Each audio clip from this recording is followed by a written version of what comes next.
जंजीर।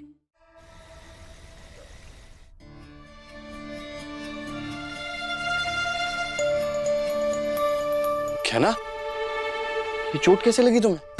अरे वो डॉक्टर अबू इंसान हमें अगवा करके लेके जा रहा था ना, तभी चोट लग गई थी। अभी ठीक है। सॉरी क्या ना, जब ये सब हुआ तब मैं तुम्हारे साथ नहीं था। मुझे तुम्हारे पास होना चाहिए था। डॉक्टर बाबू आप हमसे माफी काहे मांग रहे? इस सब में आपकी थोड़ी ना कोई गलती है, और आपको थोड़ी पता था कि कोई हमें अगवा करके लेके जाने वाला है। और आप एक बात ध्यान में रखिए, बड़े से बड़ा अपहरण करने वाला इंसान भी आपसे हमें दूर नहीं कर सकता। अब आप ही देखिए, सुबह हम अगवा हो गए थे और रात होते होते आपके पास वापस आ गए। थैंक यू क्या ना, मैं यहाँ नहीं था फिर भी तुमने मुझ पर भरोसा किया। उस साले के झूठ पे नहीं, तुमने साबित कर दिया कि तुम मुझसे कितना प्यार करती हो। डॉक्टर बाबू हमें हमसे भी ज्यादा भरोसा आप पे, और हम हमेशा करेंगे चाहे कुछ भी हो जाए। हम जानते हैं कि आप कभी हमें धोखा नहीं दे सकते। चलो ठीक है, मैं पैर दूं, मैं ठीक से दवाई लगा देता हूं। अरे नहीं नहीं, आप काहे लगाएंगे, हम लगा लेंगे, आप दीजिए हमें। अरे प्रॉब्लम क्या है, मैं लगा रहा हूँ ना। अरे नहीं डॉक्टर बाबू, पति अपने पत्नी का पैर नहीं छूता, आप दीजिए हमें। अरे ऐसा कुछ नहीं होता है, क्या कह रही हो तुम? मैं लगा रहा हूँ, मैं डॉक्टर हूं। होता है डॉक्टर बाबू, आपको समझा रहे ना, आप समझ क्या नहीं रहे। आप हमारा पैर नहीं छू सकते। अरे आप अगर हमारा पैर छुएंगे तो हम पर पाप चढ़ेगा, और फिर पता नहीं इस पाप को धोने के लिए हमें और कितने प्रायश्चित करने पड़ेंगे। आप दीजिए। अरे क्या बोल रही हो तुम? कोई पाप नहीं चढ़ेगा, मैं कह रहा हूँ ना, लो पैर दो। अरे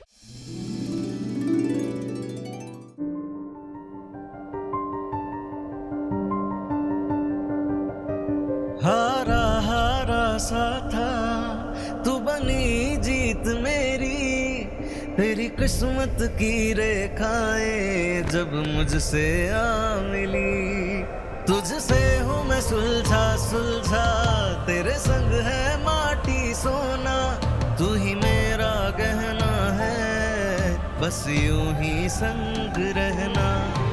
जीवन तपती रेत तू शीतल जलसा है। तू हमारी कहानी का आधा हिस्सा है। आग और पानी सा अपना किस्सा है। तू हमारी कहानी का आधा हिस्सा है।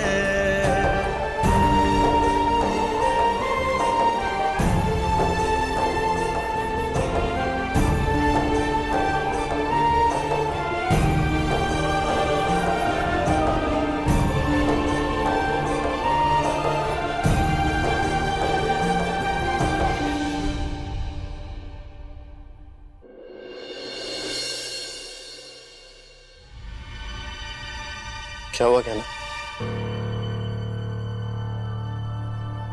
डॉक्टर बाबू एक बात सोच के हमारा मन बहुत घबरा रहा है। हमारा बच्चा नहीं हो सकता तो आप हमसे दूर तो नहीं हो जाएंगे ना? क्या नाम? ये तुम क्या कह रही हो? बाबू हम जानते कि आप हमसे बहुत प्यार करते हैं, पर फिर भी हमें कभी कभी डर लगता है कि क्या सिर्फ प्यार एक रिश्ते को जिंदगी भर निभाने के लिए काफी होता है। डॉक्टर बाबू हमारा बच्चा नहीं होगा, पर क्या तब भी हम वैसे ही खुश रहेंगे जैसे हम आज खुश हैं?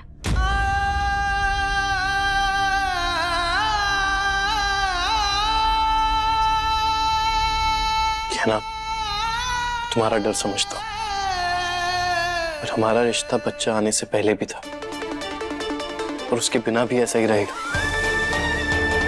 मैं वादा करता हूं तुमसे कि मैं तुम्हें कभी भी बच्चे की कमी महसूस नहीं होने दूंगा।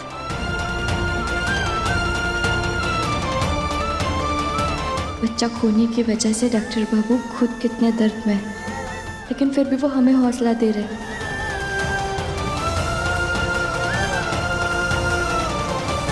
क्या ना, वो देखो टूटता हुआ तारा।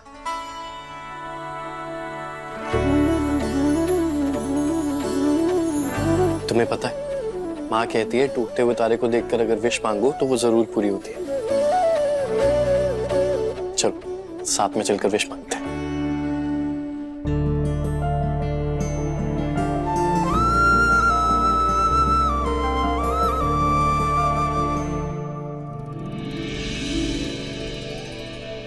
पर जो भी विश मांगोगी ना, किसी को बताना नहीं, वरना विश पूरी नहीं होती। चलो आंखें बंद करो।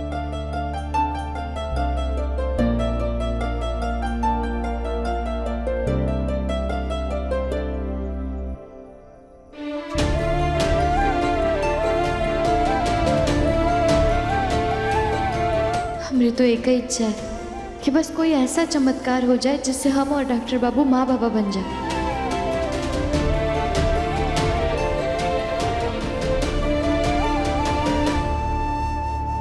मेरी विश है कि कहना की हर विश पूरी हो जाए।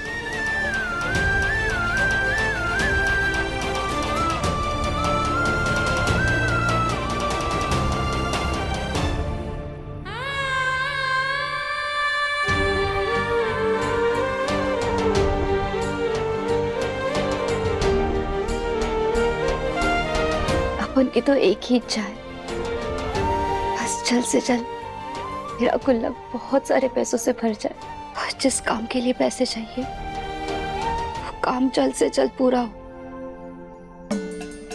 एक बार जरूरत के सारे पैसे मिल गए ना, फिर सब कुछ ठीक हो जाएगा। आई पापा, अब बिल्कुल चिंता मत करना। हाँ, मुझे पता है आप जहाँ भी है मुझे देख रहे हैं, लेकिन आप चिंता मत करो। हाँ, आपकी बेटी ना बहुत जिद्दी है और मजबूत भी।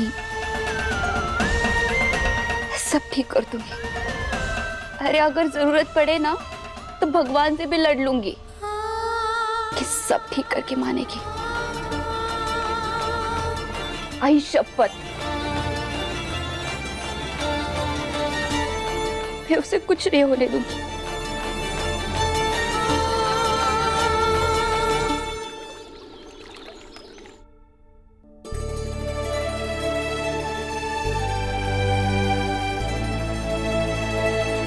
माही, बुआ जी, आप लोगों ने हमें बताया काहे ना है कि घर में पूजा हो रही है। हम भी आपकी मदद करते ना तैयारियां करने में। अरे गहना बिटिया, हम ही ने मना किया था कमला को तुमको जगाने से।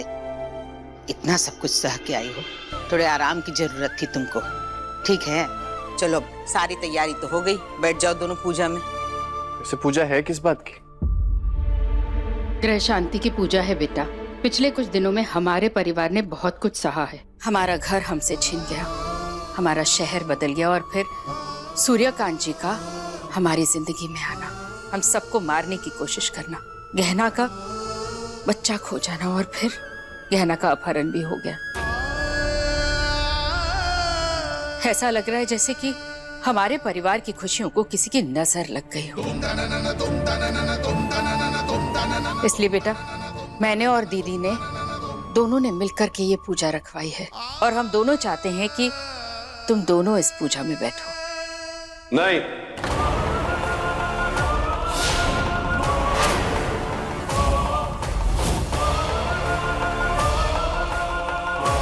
पूजा में मैं और तुम बैठेंगे। कैसी बातें कर रहे हैं आप? बच्चों को बैठने दीजिए ना। मैं इस नौकरानी को हमारे घर की पूजा में बैठने नहीं दूंगा। ए राघव, शुरू हो गया तुम्हारा नाटक। दो बात कान खोल के सुन लो। एक, नौकरानी नहीं, इस घर की बहू है, सबसे बड़ी बहू। और दूसरी बात, पूजा में आयुष्मान और कहना ही बैठेंगे। ये आप क्या कर रही हैं दीदी? इसे पूजा में बिठाकर घर का कोई भला नहीं होने वाला, ना परिवार का होगा ना आयुष्मान का।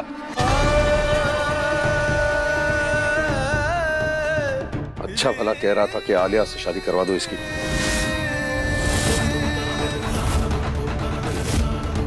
इस घर को वारिस भी मिल जाता और हमें अच्छी बहू भी, पर मेरी कोई सुनता कहाँ है।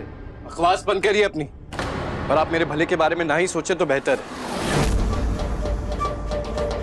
इतना तो मैं जानता हूं ना कि अगर आपकी बात सुनूंगा तो कभी खुश नहीं रह पाऊंगा, तो आप मेरी चिंता मत कीजिए प्लीज।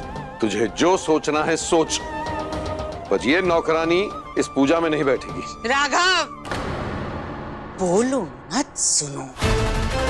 हमने तुम्हें अभी इतना हक नहीं दिया है कि तुम हमारा निर्णय बदल सको। ये हमारा फैसला है। आयुष्मान और गहना इस पूजा में बैठेंगे तो बैठेंगे, समझे? तो चुपचाप खड़े रहो। गहना के लेटेस्ट एपिसोड्स कभी भी कहीं भी अभी सब्सक्राइब करें दंगल प्ले ऐप। अपने पसंदीदा शो के फुल एपिसोड देखने के लिए अभी डाउनलोड करें दंगल प्ले ऐप।